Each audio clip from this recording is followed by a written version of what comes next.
Salve, galera da recuperação! Aqui Alexandre Araújo em recuperação desde os anos 90. Sejam todos bem-vindos, todas bem-vindas a mais um episódio, hoje um episódio ao vivo, Legal. Nosso primeiro episódio ao vivo do podcast Fala Recuperação.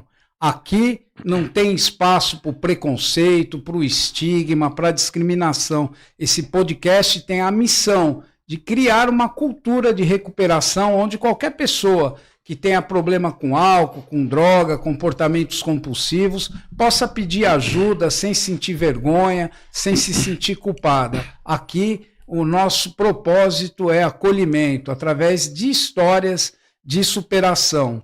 E antes de iniciar, eu queria contar uma pequena história para vocês que eu estudei essa semana, que é sobre mitologia grega, né? O Narciso, aquele cara mais bonito que a Terra já conheceu, ele estava se banhando no rio e de tanto ele ficar olhando para o rio, ele sofreu um acidente e morreu afogado dentro do rio. Isso é o que conta a mitologia grega. Mas Oscar Wilde, um autor inglês, ele continuou contando essa história e ele diz o seguinte, que as nereidas, as fadas, estavam voando sobre esse rio e viram o rio chorando. Perguntaram para ele, por que você está chorando, rio?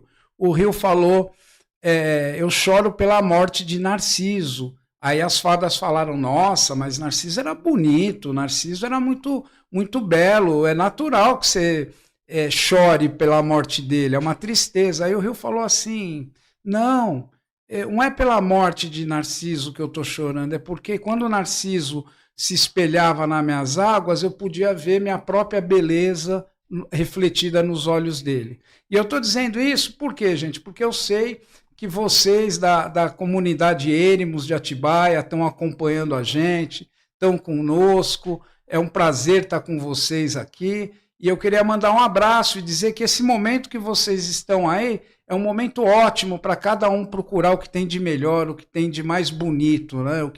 O valor, o talento que cada um tem e que pode desenvolver. Esse é o nome que nós damos para recuperação. Legal. E hoje eu estou muito feliz porque tem amigos que são amigos, tem pessoas que passam na vida da gente e tem pessoas que são companheiros de jornada. Companheiros que comungam da mesma história, dos mesmos princípios, dos mesmos ideais. E hoje eu estou com um desses aqui, um companheiro de jornada, e que eu vou pedir para ele mesmo se apresentar. É isso aí, Ale. Obrigado aí pelo convite, né? Muito obrigado pelo convite. Boa tarde aí, quase boa noite a todos, né? Primeiramente dizer que é uma honra ter sido convidado para estar fazendo esse programa ao vivo com você. Programa Fala Recuperação. Primeiro programa ao vivo, né? Uma responsa legal, dá aquele friozinho na barriga. E vamos lá. Eu queria mandar um abraço, Ale já mandou pro pessoal da Eremos, valeu pessoal, o pessoal da Eremos em Atibaia que tá vendo a gente ao vivo lá. Ao vivo.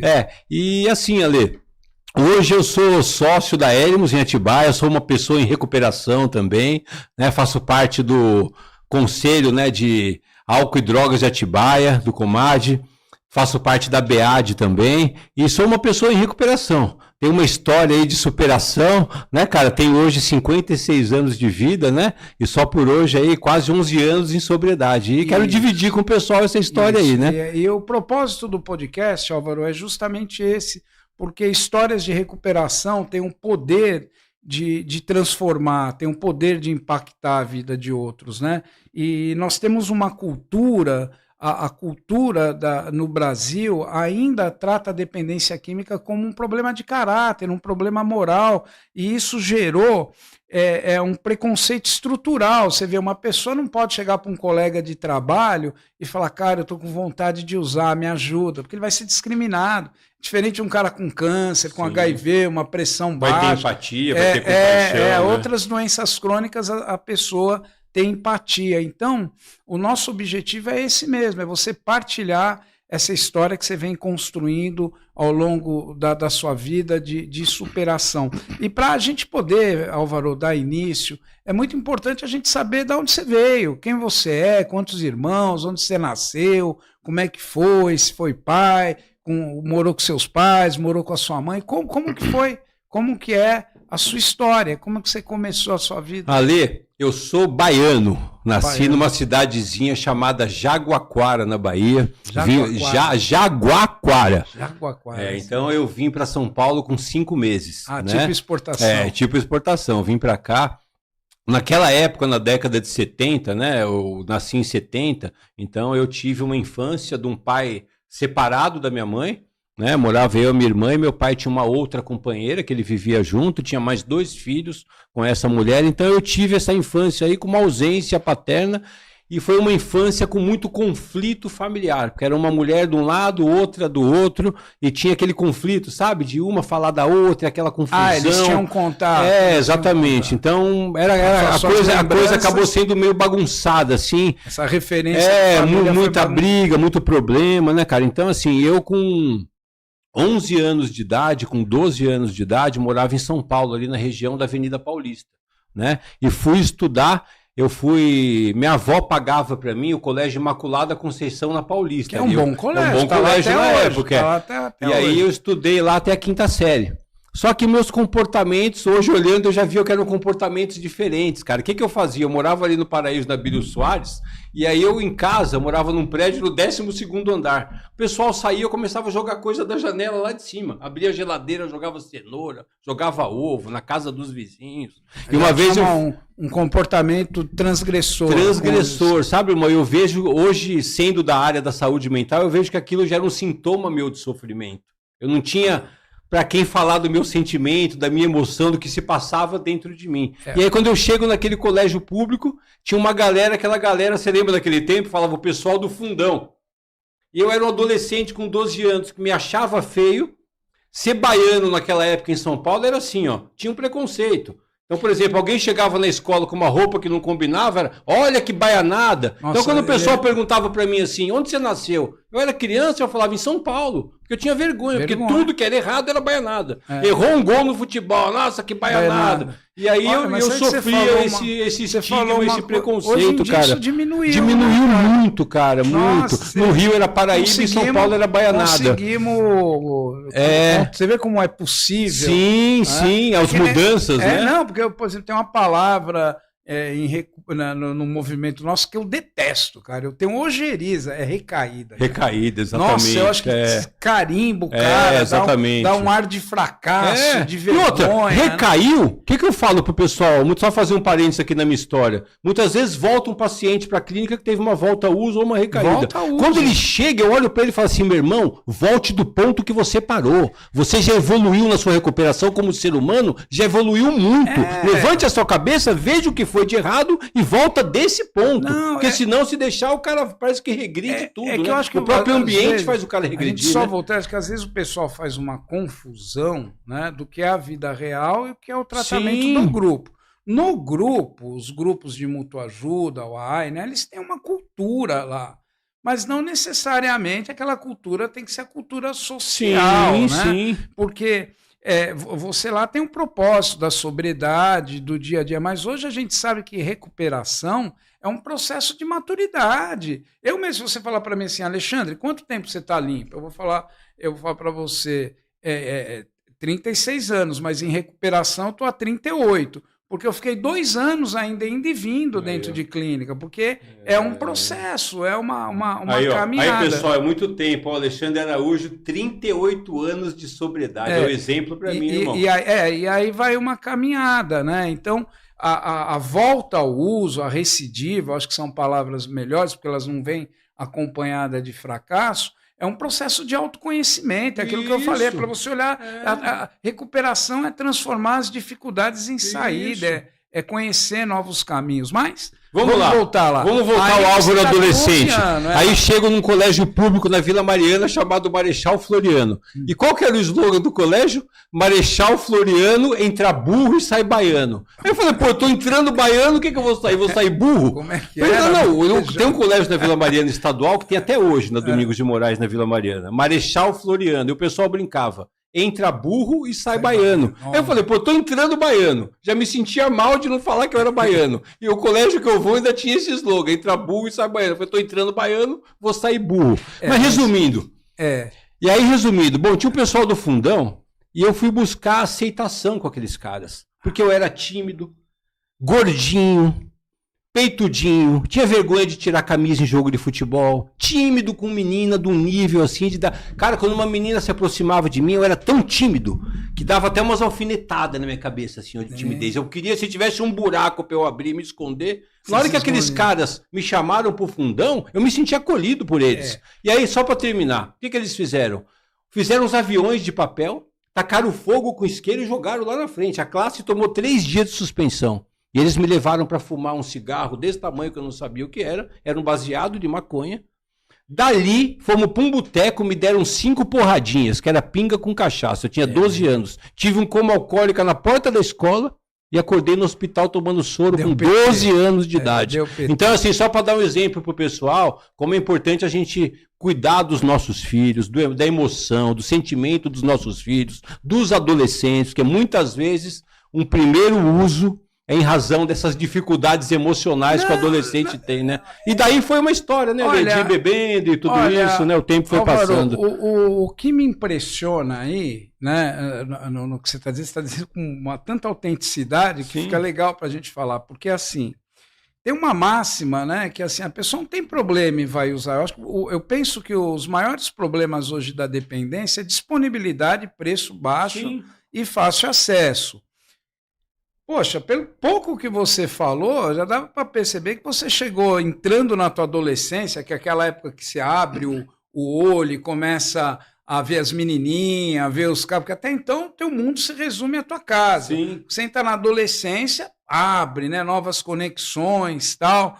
Você chegou nessa idade com uma baixa autoestima extremamente acentuada. Muito. Uma dor emocional em relação ao outro, se muito comparando. Grande, Ale, muito cara, grande. Ale, sempre um cara assim, e que chorava por tudo. Sabe, emocional frágil? Então, se alguém olhasse pra mim com uma voz de autoridade, ou discutindo, ou brigando, meu olho já enchia de lágrima. Então, assim, eu me sentia assim, fraco emocionalmente. Você entendeu, irmão? E aí, Álvaro, quando entra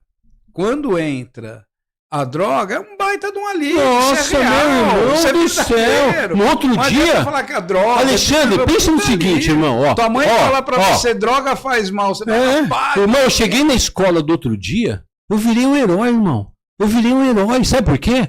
Aquele menininho adolescente baiano, que se achava feinho, tímido. Quando eu chego na escola, nossa, você que foi pro hospital, que bebeu lá e não sei o quê, foi você. Todo mundo vinha conversar comigo, eu virei um herói. Virei o cara do fundão. Aí eu comecei a roubar a prova da professora para dar pro pessoal. Aí eu entrei naquele movimento de comportamento, de aceitação do grupo. Você entendeu, irmão? E ali eu comecei. Aí, concomitante, você foi usando. Irmão, aí assim, ó, para não esticar que é muita coisa, muito tempo, meu pai era alcoólatra.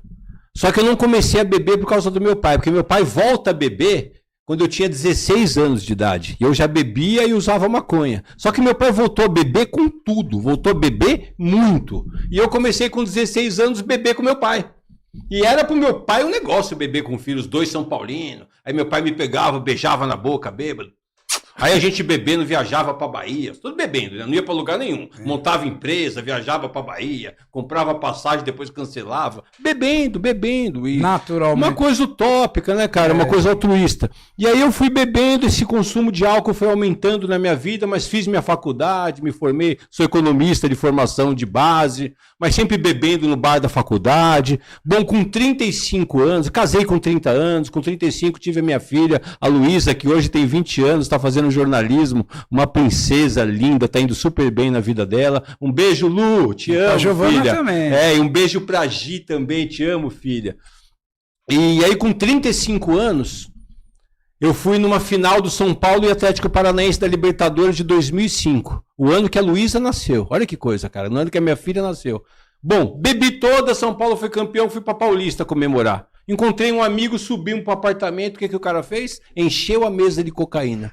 E eu bêbado. Senso crítico zero. Usei, resumindo, fiquei 10 anos usando cocaína. Irmão, eu cheguei... Dá queijo pra rato e perguntar se vai gostar, achar se vai gostar. Foi paixão à primeira vista, cocaína, estimulado, um monte de ideia, pensamento. Depois de 3, 4 anos, comecei a me isolar, comecei a usar dentro de hotel. Só para ir finalizando, né, para não ficar falando muito de uso de droga, mas teve um dia, pouco tempo antes da minha internação, que eu entrava no motel para usar e ficava sozinho lá dentro.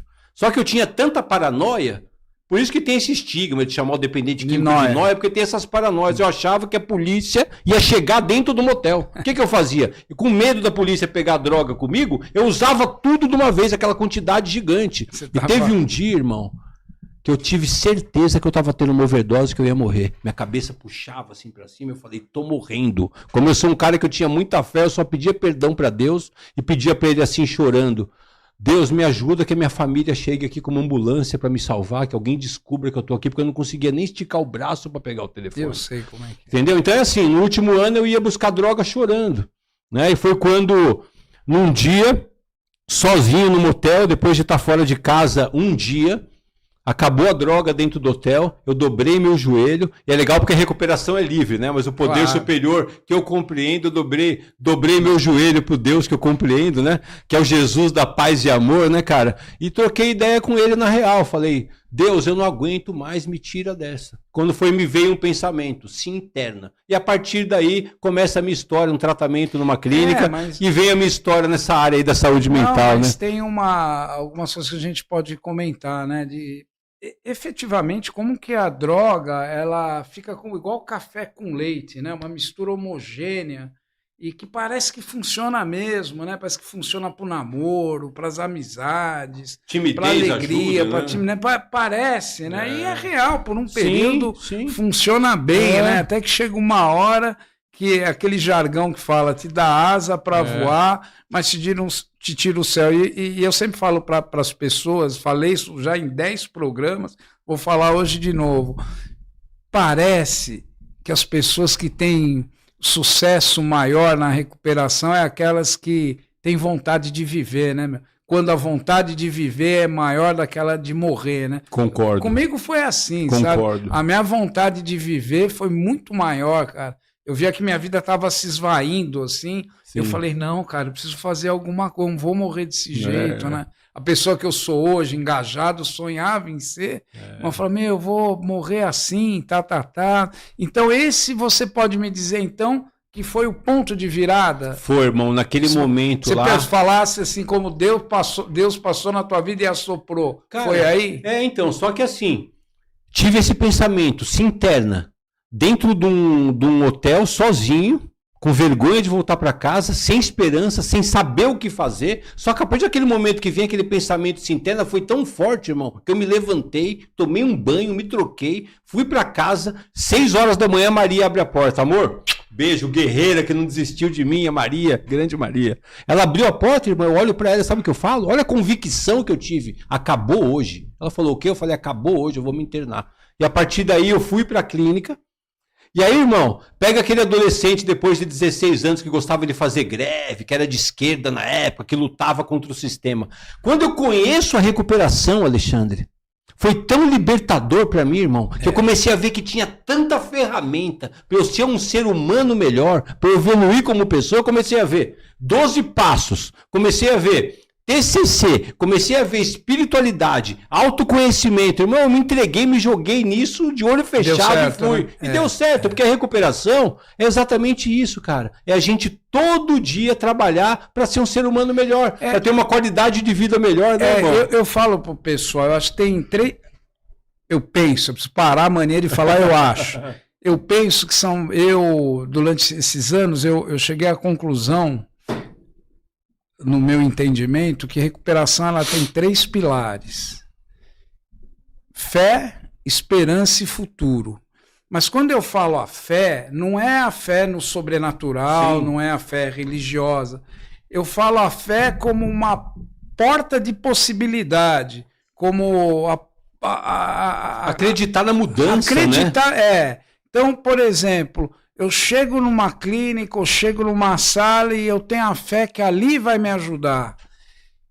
A esperança eu vejo como um método. Por exemplo, os 12 passos, para mim, é um método. Sim. Entendeu? É um método de esperança. Por quê? Porque a recuperação é aquela porta que abre de dentro para fora. E os 12 passos, ele te auxilia você a esse processo de autoconhecimento, independente da sua etnia, da sua posição social. Livre, né? Livre, né? Ele é um processo de autoconhecimento que tem a empatia dos grupos, né, a identificação de um para o outro como a musculatura. Então, pô, eu vou me conhecer e ainda tenho força que eu encontro com outros para mudar. E aí eu posso pensar num futuro melhor, né? Então, é isso que eu falo para quem está nos ouvindo, é isso que a sociedade precisa saber, né? Que mudança existe, gente. Isso aí, cara. As pessoas se reformulam. Recuperação funciona, né, cara? É real. Aquela história de pau que nasce torto, torto, e até a cinza torta, é boa pro pau, né? Agora para ser humano não, né? Nós somos resistência, irmão. Eu gosto muito de usar essa expressão na recuperação, a gente olhar para a recuperação como um movimento de resistência. A gente pegar companheiros como você, como outros companheiros que estão há quase 40 anos em sobriedade, que entenderam o quê? O que eu entendi na minha recuperação como um propósito? Para eu poder estar aqui hoje, eu recebi das pessoas muitos princípios, Ale. Eu recebi das pessoas empatia, eu recebi das pessoas perdão, eu recebi das pessoas compaixão, eu recebi das pessoas tolerância, eu recebi carinho, amor, nova chance. E só foi cara, eu recebi tudo isso. E todos esses princípios me transformaram, irmão, numa outra pessoa. E hoje o que eu vejo? Que essa nova pessoa, ela tem a obrigação hoje de entregar esses princípios para outras pessoas. Então, assim, é um propósito lindo de vida, porque através das nossas vidas, outras pessoas vão entrando em recuperação também. E esse é um ciclo que não se encerra, né? Álvaro, então, isso deixa a gente motivado, né, irmão? Álvaro, outra coisa.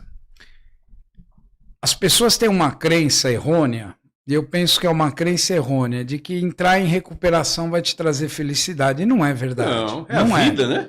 Você pode ficar bem o primeiro mês, né? Você interna, sai primeiro mês, você quer ser um vaso novo, pai, mãe, vem, abraça, né? É tudo legal, né? Ai, porque a situação antes estava tão ruim que qualquer melhora, né? A mãe vai na clínica e fala, meu filho tá gordinho, né, cara? Mas que o cara tá no esqueleto, ele tá normal agora, na verdade. Assim, não tá aguentando. Tava assim. Às vezes chega um cara lá que a gente fala brincando pro cara, você tá parecendo um filé de folha de sulfite. De tão magro que tá, né, irmão? Filé de asa de borboleta. Filé de perninha de grilo, né? E aí, Álvaro, então aí tem essa melhora, é justamente isso que você está falando. Desintoxicação. Então isso, a história das dependências, lembra que eu te falei do nicho rosa? Era isso que começou a acontecer, as pessoas nas primeiras comunidades, né? Internava lá o cara destruído e um mês chegava lá, o cara tava, bom, me perdoa, mãe, vamos fazer diferente. Então, isso é real. Só que, Álvaro, à medida que vai passando os dias, a pessoa vai se confrontando com o passado. É inexorável isso. Por quê? Porque a vida dele não é uma foto, é um longa-metragem. Então, se ele começou a usar com 14 anos, tímido, com baixa autoestima, ele ficou com um hiato, um espaço ali, isso vai voltar. Isso vai voltar. Dependente do gatilho da situação, vai acionar aquele adolescente. Né? Ele não amadureceu, ele não enfrentou o problema. Porque felicidade, sabedoria, ela acontece à medida que você enfrenta a vida como ela é. O que é um homem sábio? O que é um homem maduro? A pessoa que foi superando, suplantando adversidades. Então, o cara, ele se confronta com esse passado. Concomitante a isso, ele também tem a realidade que ele deixou, dívida, cheque sem fundo, eu vou falar porque é o Álvaro, né? Hoje eu já não falaria mais, porque eu acho que nem cheque existe mais. Estamos no tempo do cheque. Cheque sem fundo, dívida, outra coisa, ressentimento com pai, com mãe, pessoas que prejudicou. Processo, né? Às vezes. Processo, outras coisas, uma dificuldade com o futuro, a pessoa não consegue se visualizar bem no futuro, uma dificuldade com a aceitação social, porque o cara tem aquela coisa, será que eu vou conseguir... Se isolou muito, né? Não, porque tem aquela coisa do ritual, né? Eu uso com você, você usa comigo, eu não quero saber da sua vida e nem você da minha. Chega um momento que você só conhece muito louco. E aí o cara acha que ele não vai viver mais, porque ele não tá bebendo, não tá fumando baseado, aí não vai ter mais amigos. Uma merda chata pra caramba. Porque o cara ali acha que todo mundo no mundo fuma, ele não sabe, não consegue, é uma parcela, né? E aí ele começa a encontrar dificuldades, né? E aí eu queria que você falasse um pouco, como é que você montou a tua rede de apoio aí?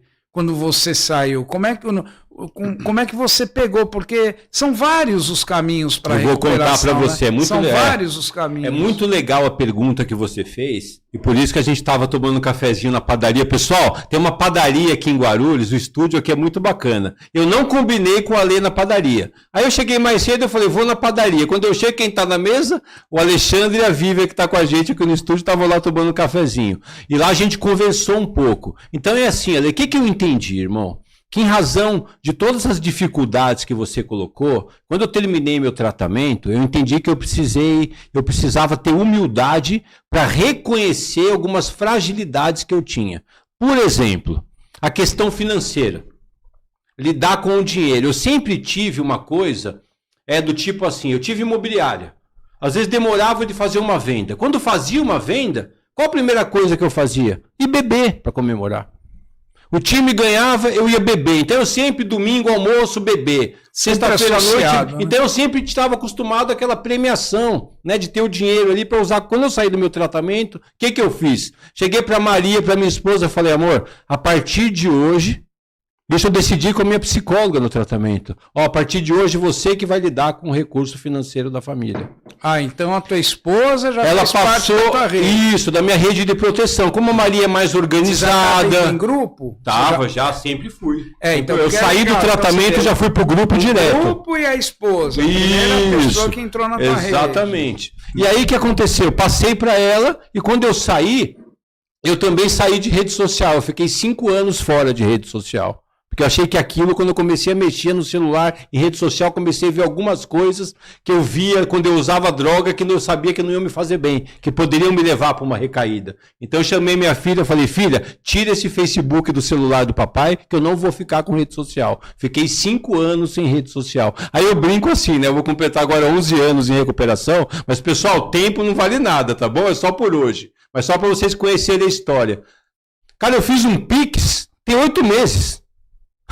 Que eu fiz o meu primeiro Pix. Eu peguei o celular e fiquei emocionado. Mandei um Pix. Você estava evitando. Porque eu evitei e estava tão bom funcionando, ficou tão leve, cara. Da Maria organizada, pagando tudo direitinho. Eu fiquei. Deu certo. Aí chegou um momento agora que naturalmente eu passei a ter minha conta, passei também a gerir o dinheiro e também está me fazendo bem. Então é assim, eu acho que a gente tem que. Importante isso, esse ponto que a gente está falando aqui. Porque essas são minúcias que só quem passa pelo problema sabe. Sim. Esse que é o nosso objetivo aqui. Eu penso que é a humildade, mas também é um processo de autoconhecimento profundo que a pessoa tem que ter. Na verdade, eu penso assim, a pessoa tem que saber para onde ela quer ir, né, cara? É isso aí. Ela tem que saber para onde ela quer ir, que do jeito que estava antes, ela não vai atingir o objetivo. Se você tem 20 anos, como é que você quer chegar nos 30? Se você tem 30, como é que você quer chegar nos 40? Se tem 40, como é que você quer chegar nos 50?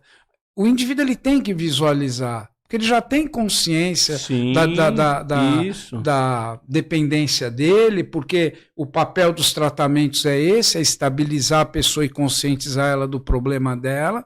Aí ele tem a consciência das adversidades, ele precisa pegar tudo isso e falar, eu quero chegar aqui. Eu, quando entrei em recuperação, tinha a 6ª série, tinha passado para a 6ª, tinha 15 para a 6ª, parei. E depois que eu fui fazer faculdade, fui ler, fui estudar, né? Mas para atingir o objetivo que eu queria, né? Então, é muito legal você falar e aí, a humildade desse autoconhecimento. Por exemplo, a gente fala dos grupos, né? Quando eu saí do meu tratamento, terminei 6 meses de tratamento. E olha só como que trabalha, porque até hoje, Ale, por exemplo, ontem, eu cheguei em casa à noite e a Maria falou, nossa, o que você tem? Eu estava mal. Por quê? Porque aconteceu uma situação durante o dia de trabalho, uma mensagem que eu recebi, que me frustrou. E a frustração até hoje me derruba emocionalmente. A pessoa olha para minha cara e vê que eu tô com o olhar caído e eu tô triste por dentro, melancólico. Aí eu fico pensando, eu devia ter feito isso, aquilo. Só que eu entendi com esses anos de recuperação? Que a minha personalidade é assim. Porque eu já trabalhei o autoconhecimento, já vi. Então eu vou ter... O que eu entendi? Que eu tenho que aprender a ficar mal. Eu fico mal de noite, aí eu peço ajuda lá para Maria, vou no grupo, partilho. No outro dia de manhã, hoje de manhã ainda estava mal. Comecei a melhorar depois do almoço e agora eu tô bem, cara. Então é assim, só que antes o que eu fazia? Quando eu começava a ficar frustrado e triste, eu já ia usar, irmão. Hoje eu sei que passa. Então é assim, é desenvolver essa maturidade para aprender a sentir a vida, porque foi o que você falou, vai ter problema, porque quanto mais a gente vai crescendo na nossa recuperação, mais pessoas estão à nossa volta, mais compromisso e mais dificuldade e mais problema, né? Eu, quando estou nessas situações que nem você tá, eu falo, Alexandre, para, você tem que respeitar a tua humanidade, você é humano, você não é... Isso. Você é ser humano é passivo. O que tem que ficar de mal? alegria, de tristeza. O que tem que ficar mal? A gente aprende, irmão, que o cresce, que a gente tem que ser forte, que o homem tem que ser forte, que ele tem que enfrentar. Você não tem que ser forte em nada, irmão. Eu posso ser fraco. Eu não quero ser o perfeccionista, sabe? Mas você sabe, Álvaro, que é uma distorção social que a gente tem, porque as pessoas associam direitos humanos à liberdade para bandido, para... É uma coisa tão chata, tão triste, né? Porque os direitos humanos são justamente esse direito que a gente tem desde o ventre materno, a gente ganha de graça, que é o direito de ficar triste, de ficar alegre, de dizer eu gosto, eu não gosto, eu quero carinho, não quero carinho, eu te amo, não te amo, mas são direitos que a gente adquire, né? De querer paz, de querer sossego, de não ser torturado, são direitos que você adquire desde que você nasce no ventre materno. Então eu, sempre trabalhando com pessoas, eu fui aprendendo, Alexandre, você é humano, né? É chato, é triste, mas, cara, problemas são problemas e tem que ser resolvidos. E você que está em recuperação, cara, problemas são problemas, eles precisam ser resolvidos, não algoz, não ser o desencadeador de um problema, você não fazer do problema uma tragédia. Não pode voltar a usar. Porque se voltar a usar, a gente vai ter o quê? O problema e mais do problema do uso. Então o que eu aprendi é isso, não usa, o problema passa, como o Alexandre falou, e a gente segue em frente, né? Agora só o negócio, posso te falar uma situação de frustração, que logo depois do meu tratamento, que é uma situação engraçada. Primeiro eu vou falar do Álvaro em ressocialização, com 45 anos, minha mulher foi me buscar para ficar 2 dias em casa ou 3. E aí, na clínica que eu tava, tinha um chefe de cozinha no meu quarto, tinha um outro pessoal que tinha uma condição boa. Então, os caras tinham chocolate importado no quarto, que eles compravam. E eu não tinha quase nada, porque eu fumava. Aí, quando a Maria ligava, eu falava, amor, traz, por favor, 4 maços de Marlboro. Eu não tenho dinheiro pra cigarro. Começava, eu não tenho dinheiro pra cigarro, olha o que você fez, não sei o quê. Aí eu falava, para, amor, fica não sei o quê. Aí ela chegava na visita com um maço, eu morria de raiva, mano. E hoje eu entendo ela, cara. Eu tinha dado o maior prejuízo, ainda queria cigarro, ainda queria Marlboro de caixinha vermelho. Você vê como o cara fica sem noção da vida. E aí fui, ressocialização. Fomos lá em São Paulo, no Shopping Eldorado, tem um Carrefour lá, não tem, pessoal, do Shopping Eldorado? Peguei o carrinho, 45 anos de idade, 11 anos atrás. Comecei, chocolatinho para meus amiguinhos do quarto, chocolate, iogurte, aveia, granola. Olha que eu coloquei um monte de coisa no carrinho, ela olhou para mim e falou assim, você vai pagar isso aí como? Aí eu olhei para ela e falei, a gente não tem dinheiro? Ela falou, não tem dinheiro. A gente está devendo isso, devendo aquilo, estou pagando clínica, você vai pagar isso aí como? Irmão, eu tive que me constranger. Morrendo de raiva, frustrado por dentro. Peguei todas aquelas coisas, irmão. Pôs no lugar. Ainda saí empurrando o carrinho de bico. Porque eu manipulava a Maria. Quando eu fazia bico, a Maria vinha com medo de eu voltar a usar. Ela vinha, não, amor, então pega. Então eu fiz o bico para ainda ter aquela manipulação. Quando eu fiz o bico, caiu minha ficha. Falei, cara, eu tô fazendo a mesma coisa que eu fazia quando usava. Aí veio o autoconhecimento, eu me percebi. Aí, beleza, funcionou. Aí quando acaba meu tratamento, a Maria resolveu ir pra Bahia com a Luísa. Aí eu fui partilhar no grupo de autoajuda. Falei, minha mulher tá acabando meu tratamento, semana que vem minha mulher vai viajar com a minha filha. Eu vou ficar 15 dias na minha casa, sozinho, com a minha geladeira, com a minha televisão, curtir a minha casa, na minha cama. Hora do cafezinho do intervalo da reunião. Um cara chegou pra mim e falou assim, posso falar uma coisa? Você vai ficar sozinho em casa 15 dias, você vai beber. Eu falei, que é, rapaz? Que vou beber o quê? Você vai beber. Fiquei puto da vida com o cara, irmão. Cheguei em casa bravo, a Maria tava lendo na cama. Sentei do lado dela, falei, amor, sabe aquele cara chato do AA lá? Meu cara veio falar que você vai viajar 15 dias, que eu tenho que ficar mais 15 dias na clínica, que se eu ficar aqui eu vou beber. Ela falou, já conversei com a clínica, é melhor você ficar na clínica mesmo. Eu falei, nossa, irmão, me deu uma raiva, cara. Mas aí veio o quê? O programa não é a sua vontade, é a vontade de Deus. A sua vontade não funciona. Cara, eu botei minha viola no saco, fiquei mais 15 dias na clínica, irmão. Aí, ó, deu certo, não bebi, fiquei na clínica. Só pra terminar. Aí depois, fiquei uns 15 dias na clínica, deu certo. Aí tô em outra reunião depois de 2 meses, que eu já tava em casa.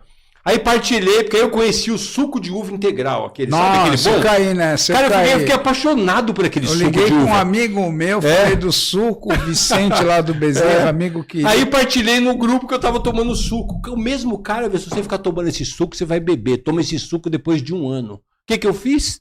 Fiquei 1 ano sem tomar o suco e voltei depois de 1 ano. Hoje eu tomo no almoço em casa comigo. Então, assim, o que eu aprendi, Alexandre?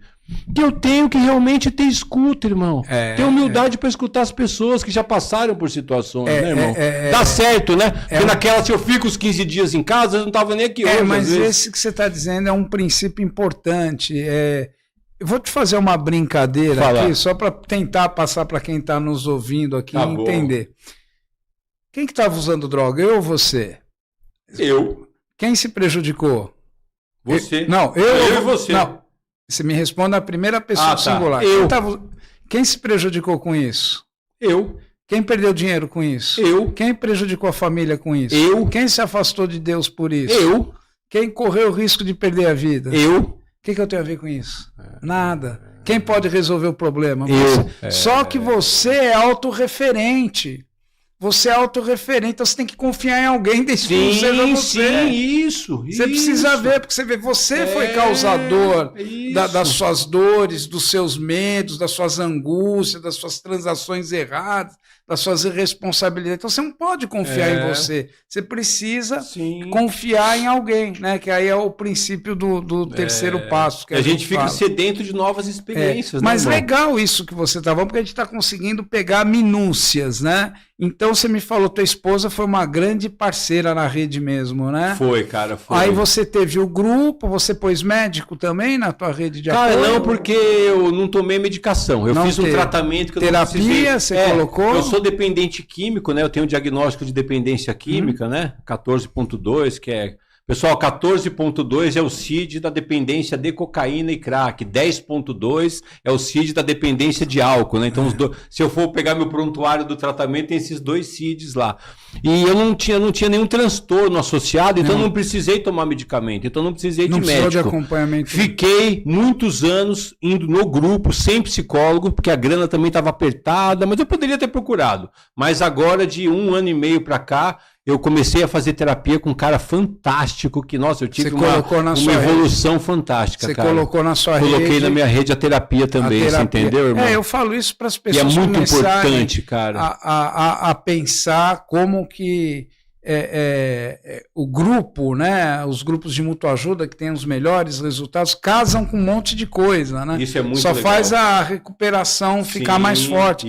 Existem vários caminhos para recuperação. E hoje, Ale, minha recuperação está alicerçada onde? Grupo de autoajuda, família, aí, ó, tá vendo? Propósito, que é um trabalho e a recuperação, e igreja. Então hoje eu tenho esses braços, né? Essa que eu tenho você colocou a espiritualidade, a igreja como ferramenta. Então, você vê como que é uma coisa, é uma rede, é um campo de força. É um campo de força. É muito legal. E a questão da espiritualidade na recuperação, quem me conhece sabe que o meu viés da recuperação é falar muito de espiritualidade. Né? Então é assim. E é importante a gente falar aqui, ter esse espaço, por quê? Porque muitas vezes a religião, ela invalida a ciência. E muitas vezes a própria ciência invalida a religião. Então é assim, esse é um momento que esse lugar é um lugar bacana de fala, de recuperação, de uma fala livre, para que a gente tome muito cuidado com isso. Porque existe a questão espiritual e existe a questão científica. E foi muito legal, porque quando eu comecei a me aprofundar na espiritualidade, minha irmã está assistindo a Lu, né? E a minha irmã tem um diagnóstico de esquizofrenia. Ele se iniciou lá na década de 80, se tratou no CAPES em São Paulo, lá na Rua Itapeva, durante muitos anos, décadas. Graças a Deus a Lu está super bem hoje, cuidando da minha mãe, né? Beijo, Lu, beijo, mãe. Meu pai era bipolar, alcoólatra, ansioso, e morava meu pai com todas essas patologias, minha irmã esquizofrênica, minha mãe segurando mó BO naquela Era uma casa. psiquiatria céu aberto, Cara, eu né? tive um irmão que morreu de adicção com 23 anos num acidente de carro, outro irmão também, que é dependente químico, que foi internado na clínica comigo. Ou seja, dos 5 filhos, todo mundo teve problema mental. E minha irmã, quando meu pai estava vivo, minha irmã tinha uns comportamentos de pegar as coisas em casa e jogar fora, de tomar remédio, tentar se matar e ter que ir para as clínicas correndo, Bem que a gente morava em borderline. Pinheiros. Quando meu pai morre, o que acontece? Essas partes da esquizofrenia da minha irmã, de surtar, de ficar agressiva, de gritar, terminaram, pararam, cara. Cessaram a parte espiritual. Só que ela continua tendo esquizofrenia, continua tomando a medicação dela, só que está mais estável. Então é uma parte espiritual e a outra científica. Então a minha grande luta é que para as pessoas que estão na igreja também, que eu adoro a igreja, que estão me escutando aqui, que a gente possa validar a parte científica.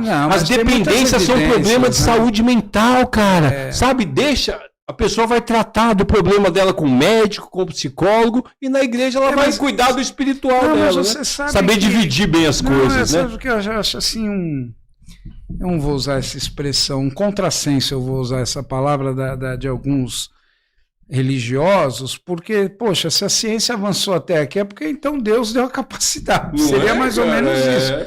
Para desenvolver toda essa ciência. Então vamos usar o recurso? Vamos usar, né? Não foi do nada, sim, né? Assim, sim.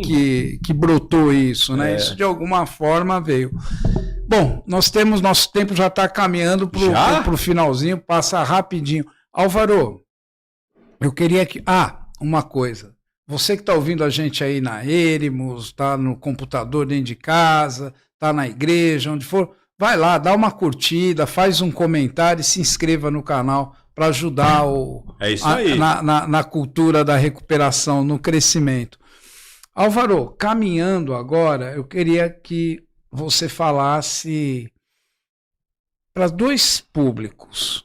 Um para os familiares que estão com uma pessoa com problema em casa, que eu comentei com você lá no café, que 95% das pessoas que procuram ajuda são familiares, né? Então eu queria que você falasse, eu queria também que você mandasse uma mensagem para as pessoas que estão procurando recuperação, que estão ouvindo, que estão usando, ou que estão iniciando agora o tratamento. Bom, primeiro a gente poder falar um pouco para as famílias, isso aí é fundamental, muito importante.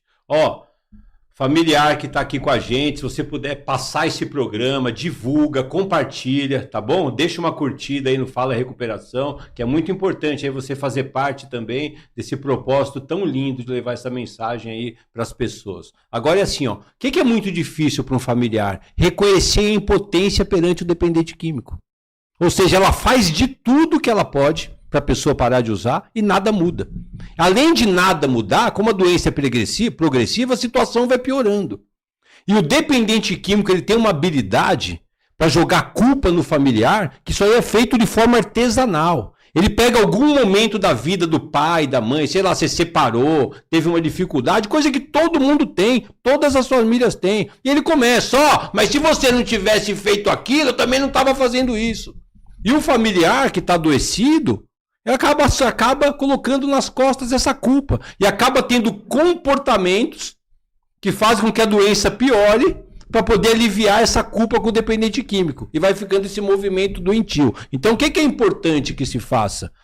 Tenta esquecer um pouco o dependente químico, porque, infelizmente, saúde, irmão, nós como familiares, a gente não vai poder ajudar, nós não somos profissionais, e começa a buscar ajuda para você. Comece a buscar ajuda para você, porque você já deixou de fazer as coisas que te fazem bem, você já deixou de fazer a caminhada, você já deixou de buscar a sua espiritualidade. Vá buscar ajuda, terapia, tenta fazer um esporte, tenta se cuidar, busca informação para você poder lidar. Sabe por quê? Porque quando o familiar chega para um dependente químico, a lei fala assim, tá saindo, tá se arrumando para sair. Aí o cara tá de ressaca em casa. Eu falo o que aconteceu isso aí comigo. Aí você pergunta, amor, onde você vai? Tô indo para uma reunião. Reunião? Que reunião? Eu vou para uma reunião de recuperação de familiares, que tem pessoas com dependência em casa. Como assim? Eu vou para uma reunião. Mas por que você vai para uma reunião? Porque o jeito que você está bebendo está me afetando. E como eu não posso parar de beber por você, você cuida da sua vida, eu vou cuidar da minha. Eu vou buscar ficar uma pessoa melhor. Sai e vai para reunião. E isso já faz a pessoa, o dependente químico, parar para pensar. Porque já começa a trabalhar naquele elo doentio, a pessoa consegue se desgrudar daquela rede doentia que o dependente químico arma por causa da abstinência dele. Não, também não é de propósito, é que ele precisa usar droga, ele articula tudo aquilo. E o cara começa a olhar, fala, opa, minha mãe tá se cuidando, minha mulher tá se cuidando, opa, o cara começa a ter um olhar diferente, entendeu, Ale? Então, a busca da ajuda é fundamental, né? O exemplo não é a melhor maneira de convencer, é a única, né? Cara, eu lembro que a Maria, ela chegou um dia e falou pra mim assim, antes da minha internação, pouco tempo antes, ela olhou pra mim e falou assim, ó, vou falar uma coisa pra você, se você quiser continuar nessa vida, você que continue, porque eu quero realizar meus sonhos, eu quero viajar, quero comer coisas legais, conhecer pessoas diferentes, se você quiser continuar nessa vida, você que fique sozinho. Eu não me esqueço disso até hoje, irmão. Porque ela começou a se imaginar realizar os sonhos dela longe de mim. Eu achei que aquilo não seria possível, né? Comigo foi minha mãe. Que ela ia morrer abraçada comigo. Comigo foi minha mãe. Minha mãe chegou a uma época que ela era barraqueira. Ela ingressou naquele movimento kardecista e começou a ter uma reforma muito grande. E aí ela mudou a maneira de me tratar. Então ela falava, filho, eu sei que eu tô te perdendo pra droga, mas eu quero fazer a comida que você gosta. Filho, poxa, que pena. Ela começou a me tratar com tanto carinho que uma vez que eu convulsionei, acordei com ela no meio da rua chorando. Puxa vida, que aquela mudança dela me... Entendi. Que ela era barraqueira, fumava, de repente ela parou de fumar, parou de falar palavrão, passou a ler, fazer trabalho voluntário, e aquilo me tocou, cara, assim. Falar que ela sabia que estava me perdendo, mas que ela queria... Tá do meu lado mesmo, foi muito importante para mim. Então, é muito importante, né, irmão? Família é fundamental. E principalmente fazer uma referência aqui, Ale, nós que estamos naquele front ali, né? A gente tá lá no último estágio, né? Então, quando o tratamento ambulatorial não funciona, as consultas com psicólogo, psiquiatra não são suficientes para conter a compulsão do paciente durante um período prolongado, de pelo menos 1 ano, é recomendada a internação numa clínica para que ele possa ficar sem usar. Então a gente está nessa linha, cara, na última, que é a internação, que é a clínica. E quando o paciente chega na clínica, ele está destruído e a família está destruída. Então, assim, a gente tem realmente um trabalho que a gente tem que, você no começo aí disse de esperança, que a gente tem que procurar rapidamente colocar esperança no coração dessas pessoas. E é incrível, irmão, eu queria fazer aqui uma referência às mulheres, principalmente. Mães, esposas, filhas. Eu quero fazer uma referência às mulheres. Primeiro porque é o seguinte, quando você vê algum cara preso, você vai visitar o cara, não tem fila para você entrar, homem. Agora a mulher, para visitar um preso, ela tem que chegar um dia antes e ficar a noite inteira na fila. Com um monte de coisa pro cara comer. Então, assim, as mulheres são aquelas que não desistem, irmão. É a natureza delas. Isso é muito bonito. E são essas mulheres que empurram a gente no tratamento todo dia. São mães que falam assim, Álvaro, essa não é a essência do meu filho. Álvaro, meu filho não é assim. Álvaro, acredita, meu filho é assim, meu filho é assim. Cara, eu acredito, irmão. E eu acredito. Como não acreditar? Elas empurram. É tanto amor, irmão. É uma coisa tão linda, cara, sabe? Porque diante de tanto sofrimento, esse sofrimento ser transformado num amor maior ainda, cara, coisa, é algo surreal. Então, Álvaro, fazendo agora que nós estamos chegando no término já do programa, eu queria que você mandasse uma mensagem para as pessoas em recuperação e fizesse suas considerações finais. Dá vontade de ficar trocando mais ideia aqui, né? Eu gosto de falar, começa a me empolgar, sou empolgado. Bom, primeiro falar para vocês o seguinte, cara, quando eu entrei em recuperação, que eu conhecia a recuperação, todo o meu lazer, toda a minha alegria estava associada ao álcool. Então eu pensei assim, primeiro eles falaram assim, você não vai mais beber, mas é só por hoje. Só que eu falava assim, só por hoje, só que eu não vou beber nunca mais. Os caras estão me enganando com esse só por hoje. Depois que eu entendi que era um dia de cada vez. Então eu achei que a minha vida ia ser chata, que não ia ter graça nenhuma. Eu nem sabia como eu ia ser sem beber. Eu achei que eu era um cara que ia ficar só dentro do quarto em casa e que a vida ia ficar cinza, nublado e com chuva. Mas, cara, não, irmão. A recuperação é quando a gente deixa de fazer coisas que estão nos destruindo e destruindo as pessoas que a gente mais ama. A recuperação proporciona a gente realizar os nossos nossos sonhos. A recuperação proporciona a gente se espiritualizar, proporciona a gente trabalhar autoconhecimento, proporciona a gente fazer terapia, ser uma pessoa melhor. A recuperação proporciona, olha que coisa da hora, através das nossas vidas, outras pessoas vão entrar em recuperação. Caras que, como eu, que ficaram 30 anos bebendo, usando droga, nesses anos que eu estou em recuperação, quantas pessoas através da minha vida já estão em recuperação? Quantas famílias deixaram de sofrer? Então a gente tem que ser muito grato de fazer parte desse propósito. Então, ó, entra nessa corrente da recuperação. A recuperação é da hora. Eu e o Alexandre aqui, a gente está realizando nossos sonhos. Hoje de estar junto aqui, fazendo esse programa, é um dos sonhos que a gente está realizando, e graças à recuperação. Então, pessoal, vamos continuar acreditando, tá bom? Deus abençoe a todos aí. Muito obrigado. Obrigado pelo convite, irmão. Álvaro, obrigado. Bom, até mais, né? Não vou ficar se agradecendo, só até mais, até porque eu quero, daqui a 2 ou 3 semanas, convidar para você vir com a Jéssica aqui para a gente falar do tratamento feminino, dessa realidade das mulheres. Se você puder vir, a gente vem. Vai ser um prazer, tá? Então, não é nem tchau, nem obrigado, é até mais. É isso aí. Né? A gente é companheiro. Valeu, Ale, obrigado, viu, pessoal? Beijo, valeu! E para você que nos acompanhou até esse episódio 14, o primeiro episódio ao vivo do Fala Recuperação, obrigado.